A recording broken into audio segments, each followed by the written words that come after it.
I clenched my portfolio more firmly, sensing the leather press into my palms as Gwen stepped directly into my path outside the Murray conference room. Morning light poured through the glass walls, casting a glow over the vacant chairs and spotless table where I'd intended to ready my presentation. "I'm sorry, is there an issue?" I asked, presenting my digital reservation confirmation. "I reserved this room 3 days ago." Gwen's lips curved into that familiar smirk I'd watched for the past 3 weeks. Her pearl necklace shimmered as she straightened her posture, using her extra 2 inches of height to full effect. "This space," she said, tapping a manicured nail against the door, "is reserved for senior staff only," her gaze drifting over my plain gray blazer and sensible flats, pausing on the institute lanyard that labeled me simply as Sarah, Research Division. "Not for people like you." Heat rose along my neck as I noticed Dr. Pierce and Dr. Harlow nearby, absorbed in their tablets, carefully avoiding eye contact. They'd witnessed this before. Everyone had, yet the online system showed availability. "There's no mention of rank restrictions," I replied quietly, aware of my voice echoing down the corridor. Gwen exhaled as though dealing with a defiant child. "20 years I've upheld standards at this institute.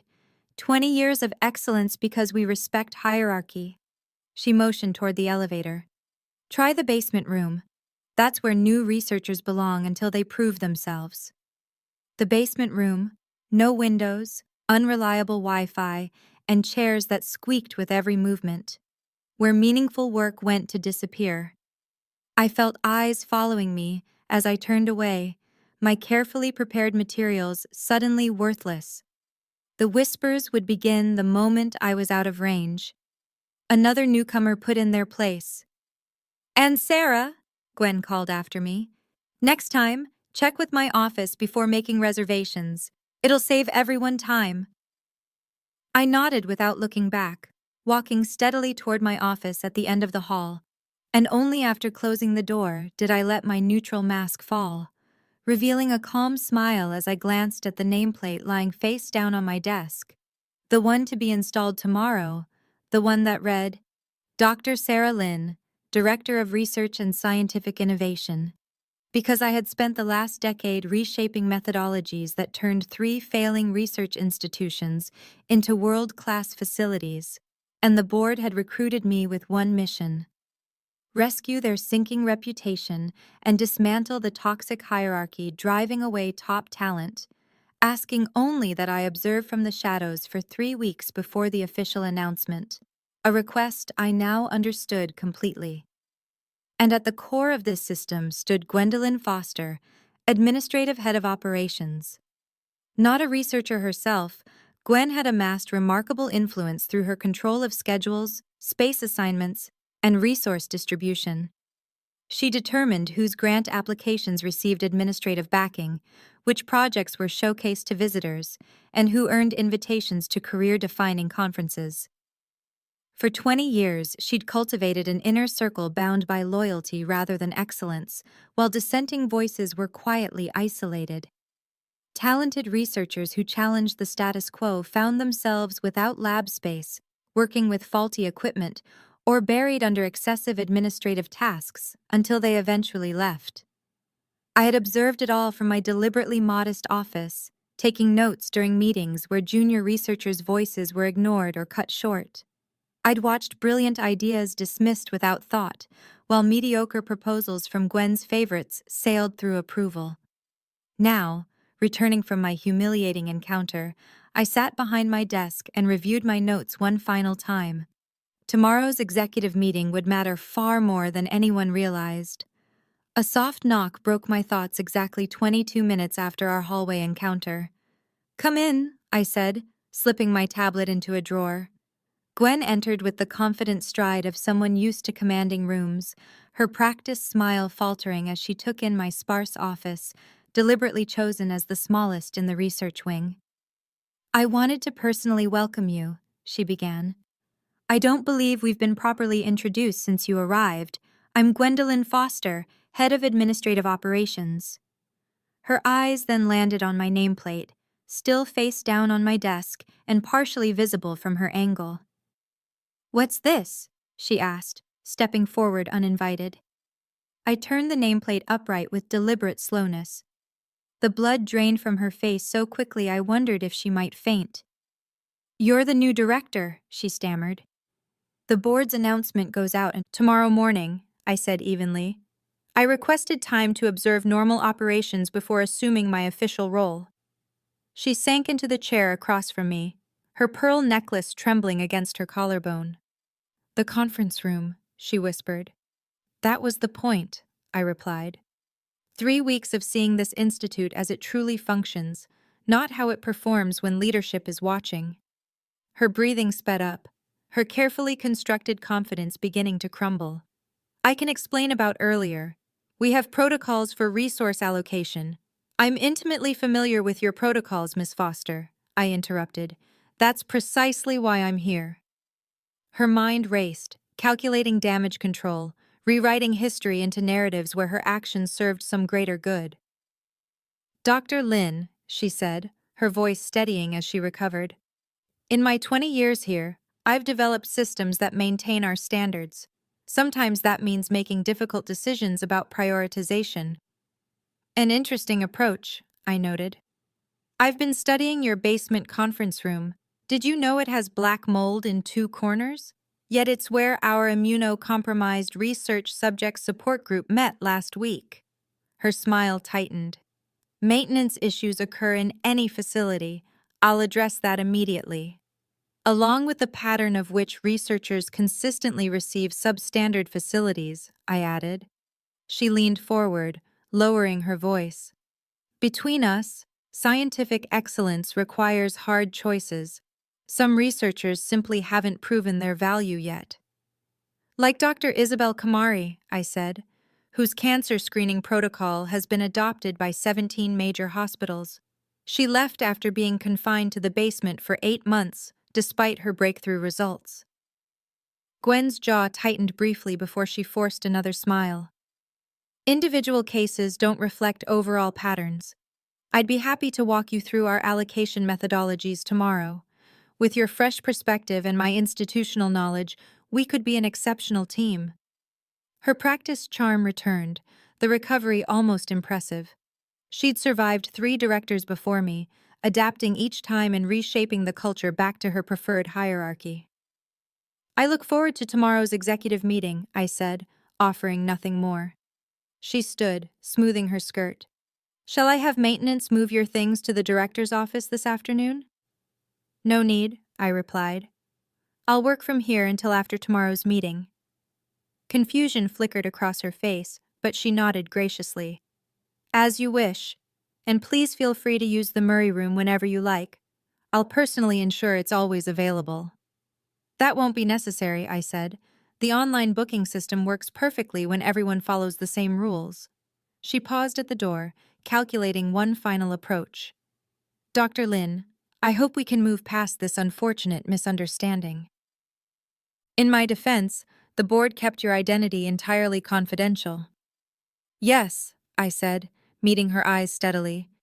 "They did exactly as I asked." As the door shut behind her, I returned to my preparations. By tomorrow evening, Gwen would understand precisely why I'd spent 3 weeks observing instead of directing, and why the board had been so eager to bring me in. But first, I had a basement conference room to visit. The basement's flickering lights cast sickly shadows over peeling wallpaper, a musty odor hanging thick from dark patches in the corners, the mold I'd mentioned to Gwen. An ancient projector hummed loudly, its fans straining against years of dust. Yet the bleak space buzzed with energy as 6 researchers clustered around a table built for 20. Their voices softened when I entered. "Don't mind me," I said, taking a seat in the back corner. "Please continue." They traded uneasy glances before a young woman with bright eyes and a determined expression stood. "As I was saying, our detection method shows 93% accuracy in early-stage identification compared to the current standard of 78%. She clicked to the next slide, which refused to advance, tapping the remote repeatedly before sighing. The technology down here is temperamental. Here, let me, an older researcher said, adjusting cables. Quinn's work deserves to be seen properly. It could transform early detection if given real support. I watched Quinn's presentation unfold, struck by its elegance. Her methodology brilliant. A simple adaptation capable of saving thousands of lives while cutting costs. Yet here she was rehearsing in a moldy basement, while upstairs rooms sat empty. "Have you presented this to the department heads?" I asked when she finished. Quinn's shoulders tightened. 3 times. Each time I was told it needed more development before receiving institute resources. While Dr. Peterson received full funding for his derivative imaging study, another researcher muttered. Dr. Peterson sits on the prioritization committee, Quinn added, and he's worked closely with Miss Foster for 15 years. I see, I said, making a note. And how many of you regularly use this space? All their hands rose. We call ourselves the Basement Brigade, said a lanky researcher with kind eyes. Anyone whose work challenges established methodologies eventually ends up down here. Yet you stay, I observed. Quinn straightened. The science matters more than the surroundings. Even if we're invisible here, the work isn't. I left with their research summaries and a growing sense of purpose. By evening, I'd reviewed 17 projects relegated to the basement, each innovative, each deliberately sidelined. A message arrived on my tablet at 9:42 p.m. Dr. Lin, I've prepared a comprehensive briefing on institute protocols to help you navigate your first weeks. 20 years of institutional knowledge at your service. Breakfast meeting tomorrow. Gwendolyn Foster. Classic damage control, already positioning herself as indispensable, the keeper of institutional wisdom. I declined politely, citing preparation for the executive meeting. Morning arrived with a flood of congratulatory messages as the board's announcement went public. My office phone rang non-stop until I silenced it, the nameplate on my door installed overnight, professionally mounted, unlike the temporary ones given to other new researchers.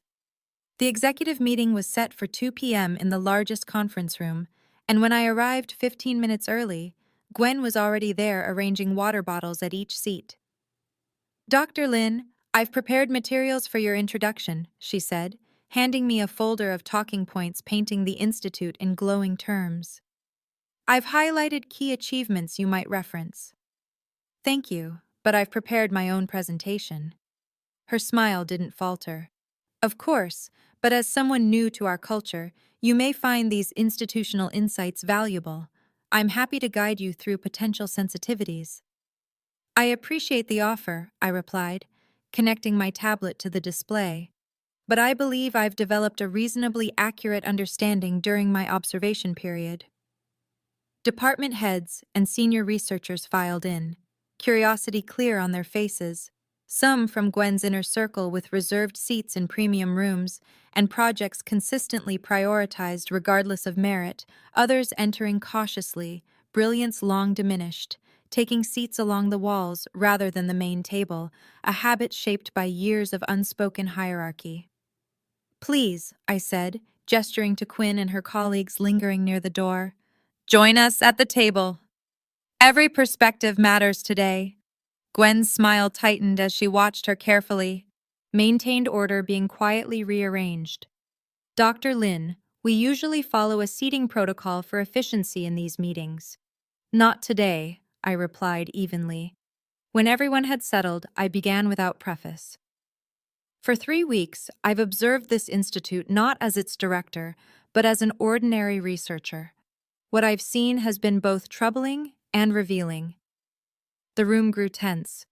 On the large screen behind me, data appeared, not accusations or anecdotes, but undeniable patterns showing resource allocation, project approval rates, and publication trajectories tied to proximity to administrative favor rather than scientific merit. Over the past 5 years, the Institute has lost 38 researchers, I continued, 31 of whom went on to make significant contributions elsewhere. Meanwhile, our internal innovation metrics have declined by 62%. Dr. Peterson scoffed. With respect, Dr. Lin, complex institutions require structure. Not every researcher can access premium resources at the same time. Agreed, I said calmly, which is exactly why allocation should align with scientific promise, not personal connections. I advanced to the next slide, a simple correlation mapping resource access to closeness within Gwen's influence network. The data spoke for itself. This isn't about individual blame, I clarified, noting Gwen's increasingly rigid posture. Systems evolve over time, often with unintended consequences. Our responsibility now is correction, not accusation.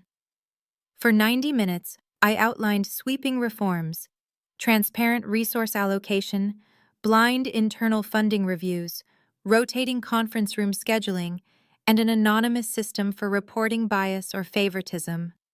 Throughout it all, Gwen maintained flawless composure, nodding at the right moments and taking careful notes, though the whitening of her knuckles revealed her strain. Finally, I said, effective immediately, we are implementing structural changes to administration. The room fell silent. Many expected what came next. Gwen herself sat straighter, chin lifting as if bracing for impact. Our administrative head will now lead a newly established transparency initiative, I announced. Miss Foster's 20 years of experience uniquely qualify her to implement these reforms. Confusion rippled through the room as Gwen's expression shifted from resigned dignity to uncertainty. I don't understand, she said carefully. You'll oversee implementation of all new protocols, I explained. Your responsibilities will include monthly public reporting on resource allocation patterns, scheduling equity and diversity across funded research streams. Understanding dawned in her eyes. She wasn't being removed, she was being repurposed. Every policy she would now enforce contradicted her past actions. Every report would document the very issues she had created. Additionally, you'll chair a new equity committee composed of researchers at all levels, including those currently using basement facilities. You want me to dismantle my own systems, she said flatly. I want you to transform them, I corrected. Your deep understanding of current processes makes you ideal for guiding their evolution. As the meeting ended, department heads filed out with thoughtful expressions, some relieved, others unsettled. Quinn and her colleagues left with cautious hope, glancing back as if afraid the change might dissolve once they were gone. Gwen remained seated, her composure finally cracking. Why not simply fire me? She asked when we were alone. This position aligns precisely with the values you've claimed for 20 years, I said. You've emphasized standards and excellence. Now you'll uphold different standards, ones based on merit, not connection. You're using me as an example, she said, her voice hardening. Public humiliation dressed as opportunity. No, Gwen, I replied. I'm offering genuine transformation. Your institutional knowledge is valuable, but its application needs correction. She gathered her materials, dignity settling back into place like armor. I've survived 3 directors before you, Dr. Lin. I know, I said, meeting her gaze. Each time the system reverted once scrutiny faded. That won't happen this time. We'll see, she replied, voice steady despite her trembling hands. This institute has deeper traditions than you realize. Perhaps, I acknowledged. But tomorrow morning, I'll be returning to the basement conference room. I suggest you come with me. She paused at the doorway. Why would I do that? Because Quinn will be presenting her detection methodology to the National Health Advisory Board via video conference from that room. That's impossible. The technology was upgraded this morning, I finished, along with new chairs, proper lighting, and full mold remediation. We can't have international partners questioning our standards. Her expression hardened as calculation replaced shock. You've made your point, Dr. Lin. No, I said quietly. Not yet, but I will. As the door closed behind her, I gathered my materials, knowing this was only the opening move in a carefully orchestrated transformation. Gwen believed she could outlast me, as she had others before. She didn't yet realize that unlike my predecessors, I hadn't come to manage the Institute. I had come to remake it, and true remaking sometimes requires dismantling from within. 2 weeks passed in a precisely managed transition. Each morning, the Transparency Committee, reluctantly chaired by Gwen, met to review resource allocations. Each afternoon, implementation reports crossed my desk, detailing which changes were complete and which faced logistical resistance. Those obstacles multiplied suspiciously. Regrettably, the basement renovations will require additional time, Gwen informed the committee, her tone professionally apologetic. Structural concerns have surfaced during initial assessments. Interesting, I replied, sliding a folder across the table, because our independent contractor completed a full inspection yesterday, and his report confirms all renovations can proceed immediately. Her smile tightened, almost imperceptibly. I'll revisit this with facilities. After she left, Quinn lingered. She'll find another way to delay. She always does. I'm counting on it, I said. The pattern continued into the third week. Every barrier Gwen erected met a quiet, irrefutable countermeasure. When premium lab equipment suddenly became unavailable for basement researchers, I produced documentation showing its chronic underuse by senior teams. When conference room schedules developed unexplained system errors, I implemented a transparent backup system managed by rotating committee members. Each win was small, but each compounded her growing frustration. You can't micromanage every decision in this institute, she finally snapped during our private review. I'm not, I replied calmly. I'm ensuring decisions follow merit-based protocols rather than personal preference. These researchers lack experience. They haven't proven themselves. How could they? I countered, when you systematically denied them the resources to do so. Her composure cracked. I've devoted 20 years to this institute. And everything you built is being transformed, not destroyed, I interrupted. Your systems are being redirected toward real excellence, not the appearance of it. Later that evening, passing the main conference room, I noticed lights still on. Inside, Gwen sat alone, surrounded by policy documents, her usually flawless posture slumped with exhaustion. For a moment, sympathy flickered. Then I remembered Quinn rehearsing in a moldy basement, Dr. Harlow delaying retirement, as funding was repeatedly redirected to lesser but better connected projects, and countless talented researchers fading while mediocrity thrived under Gwen's cultivated hierarchy. The fourth week brought the first major test, the quarterly innovation showcase, where potential funders toured ongoing research. Traditionally, Gwen controlled which projects were highlighted, inevitably those from her favored circle. This quarter's showcase will feature a representative selection from all divisions, I announced. We can't possibly show everything, Gwen objected. Donors expect curated excellence.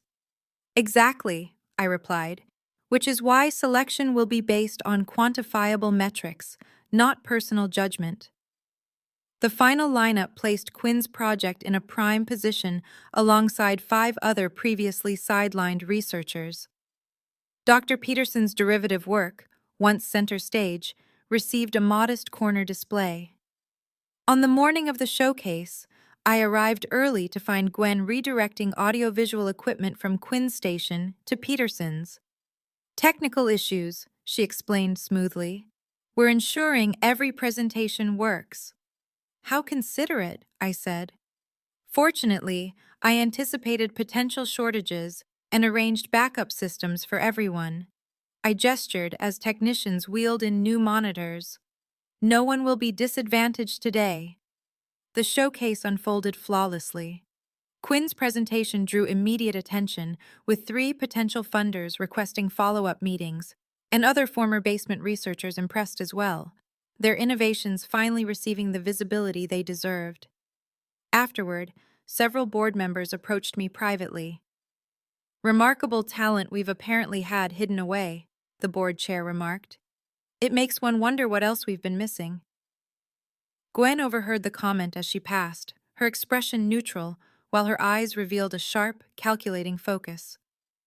That evening, a message appeared on my tablet. Dr. Lin, I believe we began with incompatible assumptions about institutional needs. Perhaps a private discussion could align our perspectives. Dinner tomorrow. Gwendolyn Foster. I declined politely, suggesting she raise any concerns at the next Transparency Committee meeting. Her response came quickly. Some matters require discretion. I have information about certain researchers' histories you may find relevant to assessing their potential. There it was, the inevitable attempt to undermine through whispered doubt. I forwarded the message to my secure archive without replying. The following morning, Quinn burst into my office without knocking, her face flushed with anger. Dr. Peterson is claiming collaborative credit on my detection method. He's telling potential funders he provided critical guidance, even though he blocked my work for months. I nodded calmly. I'd anticipated something like this. Did you document your research progression? Every step, timestamps, witness signatures. But that never mattered before. Peterson has influence. He has connections. Had, I corrected gently. He had those.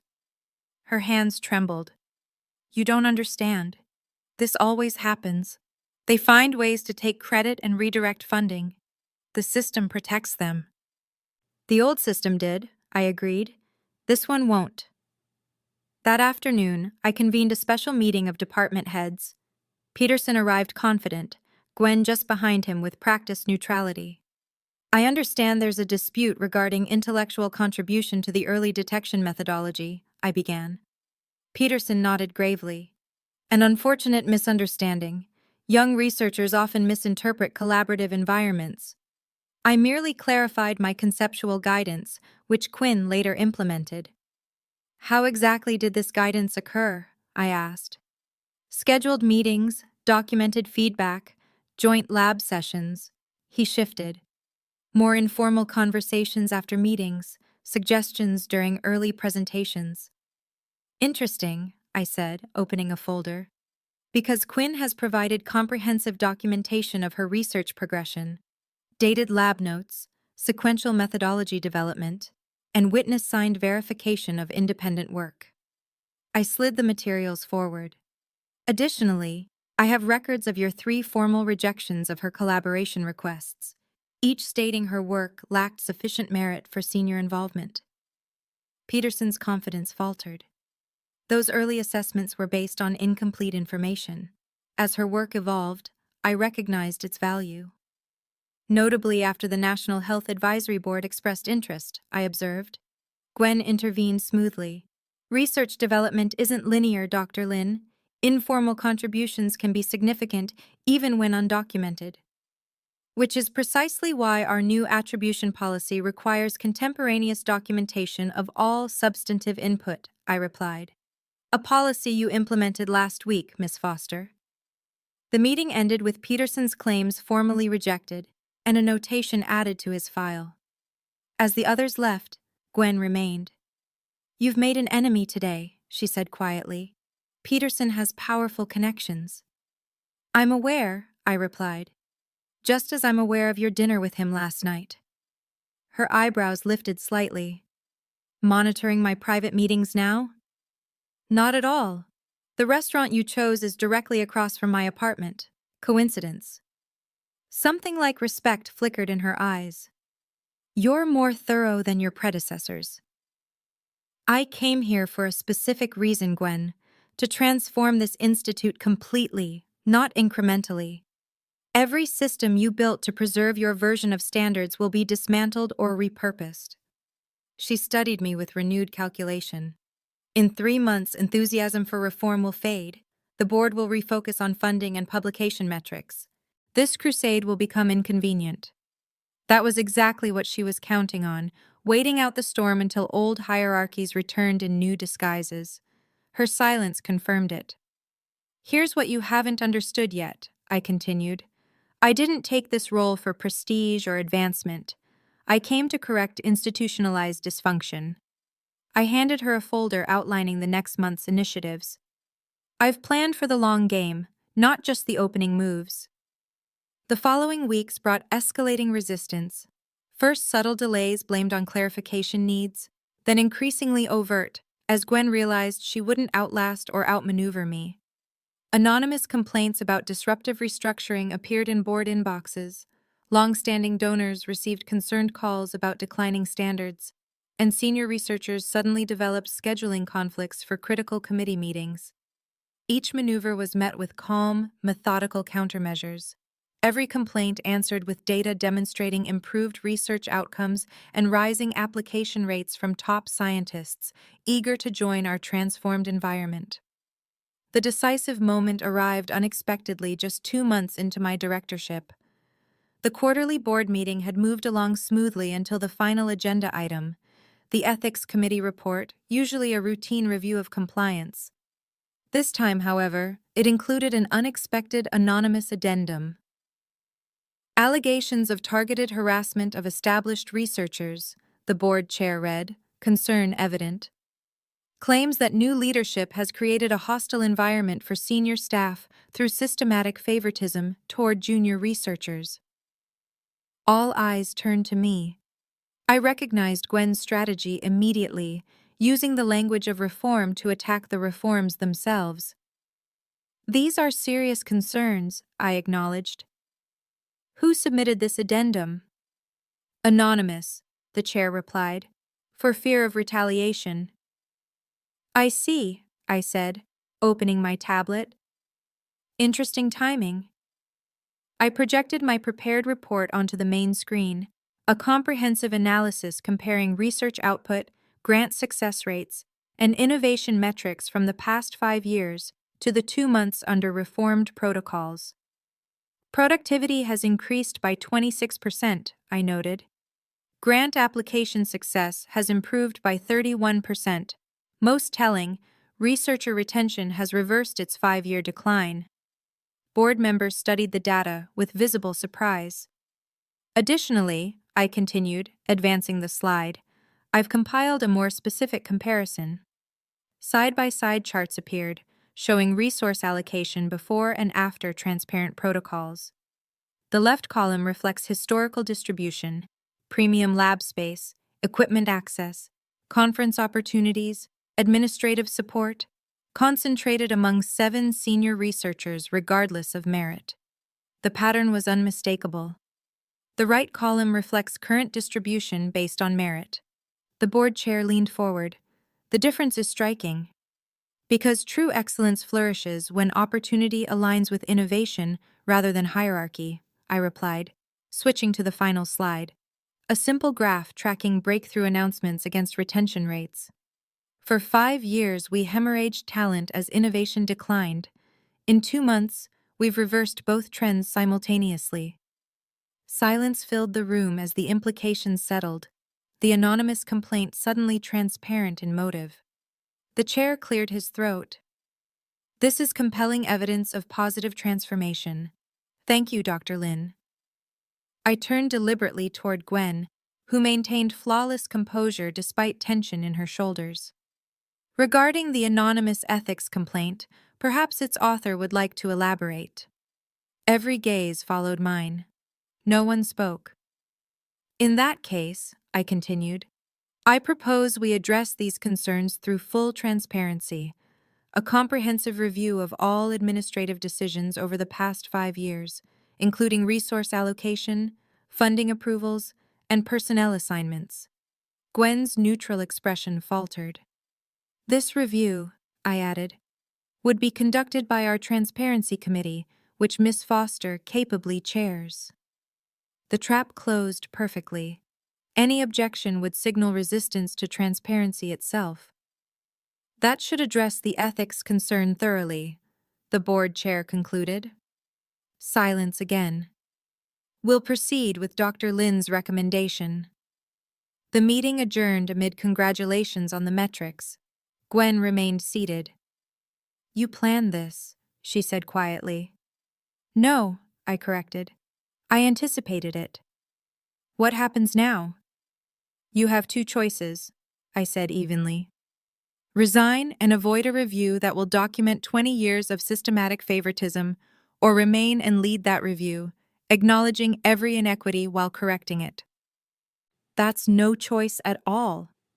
Either way, I replied, your reputation will reflect reality rather than image, just as our researchers' reputations now reflect contribution instead of politics. She gathered her materials with measured calm. Quite a checkmate, Dr. Lin. Not mine, I said. It belongs to every researcher whose innovation was stifled, every discovery delayed, every career derailed by artificial hierarchies. 1 week later, the Transparency Committee convened its first historical review. Gwen arrived precisely on time, impeccably prepared to lead the systematic examination of her own legacy, as the Murray Conference Room, now open to all, hosted researchers of every level, its premium facilities assigned by need rather than rank. Quinn's detection method had secured substantial funding, with clinical trials set to begin within months. The basement conference room, fully renovated, had been renamed the Innovation Lab, a deliberate emblem of our transformation. And Gwen, still serving as administrative head, now enforced with meticulous precision the very policies that dismantled her carefully constructed kingdom. My revenge wasn't stripping her of power. It was redirecting that power toward healing the very wounds she had created. Not public humiliation, but public redemption. Not punishment, but reform. 3 months after my arrival, I watched her preside over the Institute's first open research forum, where any researcher could present ideas regardless of seniority. Her voice remained steady as she introduced Quinn as the keynote speaker, openly acknowledging her groundbreaking contributions to early detection methodology. The ultimate justice wasn't Gwen's demotion, but her transformation, being compelled to become the public champion of values she had spent decades undermining, required to witness daily the extraordinary innovation that flourished once artificial barriers fell. Sometimes true revenge isn't about destruction, but reconstruction, especially when the architect of the problem becomes the builder of the solution, not by choice, but through the inescapable logic of a system designed for genuine excellence rather than its appearance. The greatest revenge was watching Gwen apply her considerable talents toward real merit instead of manufactured hierarchy, and slowly, reluctantly recognize the superior results that emerged. If you've stayed with me through this story, I'd love to hear your thoughts. Have you ever seen someone who abused their power, forced to dismantle their own system?